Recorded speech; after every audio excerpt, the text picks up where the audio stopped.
The note came at 9:43 p.m., thin paper, shaky handwriting. Leave your house in 10 minutes, act normal, trust me. No signature.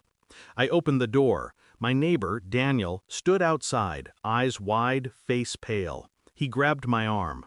"Walk with me," he whispered. "Don't look back at your house." His grip was trembling but firm.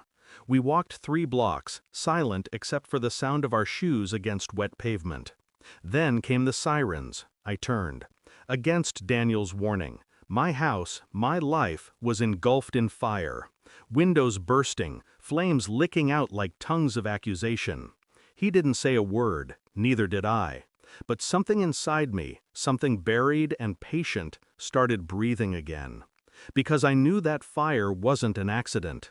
The police called it an electrical fault. I called it bullshit. Nothing about that fire was natural. The smell of gasoline, the precision of destruction. Whoever did it didn't want me dead. They wanted me erased. Insurance records gone, documents, photos, proof, all ashes. But fire doesn't burn memory. My wife, Elise, stood beside me the next morning, pretending to be shaken. Tears that came too easily. Comforting words that sounded rehearsed. "At least we're alive," she said. She was right. I was alive. But something in me wasn't. That night, when she slept beside me at the hotel, I checked her phone. No password. Too trusting or too arrogant. There it was. Messages to a contact saved under L. It's done. He won't have anything left. My breath slowed. My heart didn't. She turned in her sleep, hand brushing my arm. I didn't move. I just watched her breathe. I didn't confront her, not yet. I became quieter, colder. People mistake silence for calm. It isn't. It's precision. I went back to Daniel, asked why he warned me. He hesitated, then said, "You didn't hear it from me, but someone was seen near your property. A car, late night, silver Lexus. Elise drove one." I thanked him, pretended to believe it was a coincidence, then went to work. My colleagues gave sympathetic nods and hollow condolences. Elise came by with coffee and concern. She hugged me, whispered, "We'll rebuild." I nodded. Inside, I cataloged every lie, every detail. That week, I started digging. I hired a digital forensics analyst, someone who owed me a favor, to recover deleted data from Elise's phone backups. It took him 2 days. When he called, he said, "You're not going to like this." He was wrong. I needed this. The report came in a plain envelope. Inside, screenshots, voice memos, transaction records. Elise and L. Real name, Leonard Harper. My business partner. They weren't just having an affair. They were draining our joint accounts. Slowly, deliberately. Then torching the evidence, literally. Insurance payout, liquidation funds. The plan was simple. Burn the past, cash the future.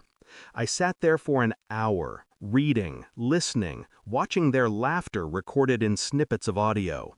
He'll never see it coming. He's too predictable. They were right about one thing. I was predictable, until that night. I waited 3 days, enough time for Elise to relax, to start planning our new beginning.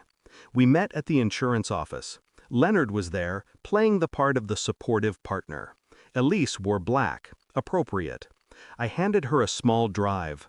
"Photos of the house," I said. She smiled. Leonard leaned back, smug. I pressed play on the screen. Her messages, his voice, the plan, the laughter, the transfer logs. Silence fell like glass breaking. Elise's face drained of color. Leonard stood up, jaw tight, eyes darting. I leaned forward. "You should have let the house burn after I left." Neither spoke. The agent's face went pale. I stood, nodded politely, and left them to collapse under their own weight. Elise moved out the next day. Leonard resigned before the week ended. The authorities came soon after. Insurance fraud, arson, conspiracy. I didn't testify. I didn't need to. The evidence spoke better than I ever could. People asked if I felt vindicated. No, I felt clean. One evening, Daniel came by, asked quietly, "You okay?" I looked at him, really looked. He'd saved my life, but what I was now, what rose from those ashes, wasn't the same man he'd warned. "I am now," I said. He nodded, sensing something final in my tone. When he left, I stood by the window, watching the reflection of the empty lot where my house once stood. No ghosts, no noise, just quiet. And I liked it that way.